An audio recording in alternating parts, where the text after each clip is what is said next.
Can a simple pendulum be used in an artificial satellite? Inside artificial satellite, the effective value of G is 0. The time period of a simple pendulum is given by T equal to root over L by G as G equal to అంటే దీనికి అర్థం ఏంటమ్మా, artificial satellite లోపల things అనేవి చాలా float గా ఉంటాయి, అంటే తేలుతూ ఉంటాయి.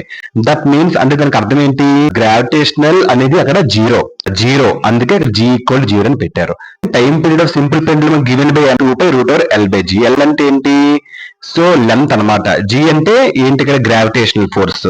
ఈ G ఈక్వల్ టు జీరో అయితే అప్పుడు ఆటోమేటిక్గా T అనేది ఏమవుతుంది, పెండ్లమ్ ఊగదు. కాబట్టి సింబల్ మీనింగ్ తెలుసమ్మా, పెండ్లమ్ నెవర్ కంప్లీట్ వన్ స్వింగ్.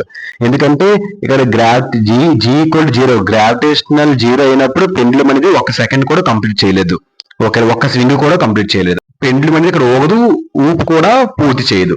అదే thus inside a satellite the pendulum does not oscillate, so simple pendulum cannot be used in artificial satellite. Point కి అర్థం ఏంటి, శాటిలైట్ లోపల గ్రావిటీ చాలా సున్నా కాబట్టి ఫైనల్ కన్క్లూజన్ ఏం చెప్పొచ్చు, ఊగదు, ఆస్కిలేట్ అవ్వదు. ఆస్కిలేట్ అంటే ఏంటి, టు అండ్ ఫ్రో మోషన్, ఇలాగా, సో అది ఇంకా జరగదు.